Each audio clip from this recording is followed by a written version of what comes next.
গত বছরের ৫ আগস্ট ছাত্র জনতার তীব্র গণ আন্দোলনের মুখে শেখ হাসিনা সরকারের পতন হয়। এরপর ৮ আগস্ট শপথ নিয়ে ক্ষমতায় আসে অন্তর্বর্তী সরকার। অন্তর্বর্তী সরকার ক্ষমতায় আসার পর শেখ হাসিনা ও তার পরিবারের সদস্যদের নামে থাকা বিভিন্ন স্থাপনার নাম পরিবর্তন করেন। এবার দেশের একমাত্র স্যাটেলাইট বঙ্গবন্ধু স্যাটেলাইট ১ এর নাম পরিবর্তন করে প্রজ্ঞাপন জারি করেছে ডাক ও টেলিযোগাযোগ বিভাগ।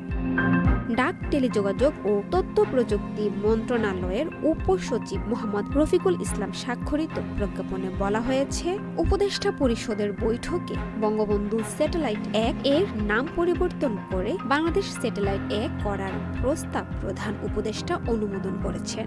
এ বিষয়ে পরবর্তী প্রয়োজনীয় কার্যক্রম গ্রহণের জন্য নির্দেশ দেওয়া হয়। এছাড়া ঢাকার পূর্বাঞ্চলে নির্মাণাধীন শেখ হাসিনা আন্তর্জাতিক ক্রিকেট স্টেডিয়ামের নাম পরিবর্তন করা হয়েছে। সোমবার বিসিবির পরিচালনা পরিষদের সভা শেষে সংবাদ সম্মেলনে নাম পরিবর্তনের বিষয়টি চূড়ান্তের কথা জানান বিসিবি পরিচালক ইফতেখার রহমান মিঠু। সরকারের পট পরিবর্তন হওয়ার পর স্টেডিয়ামের নির্মাণ কাজ বন্ধ রেখে আপাতত সেখানে দুটি মাঠ তৈরি করার কাজ চলছে। ইফতেখার বলেন, ২০৩১ বিশ্বকাপের জন্য স্টেডিয়ামটি নির্মাণ করতেই হবে আমাদের, তবে আপাতত মাঠ তৈরিতেই আমরা জোর দিচ্ছি। নুসরাত শৈলী, চ্যানেল আই অনলাইন।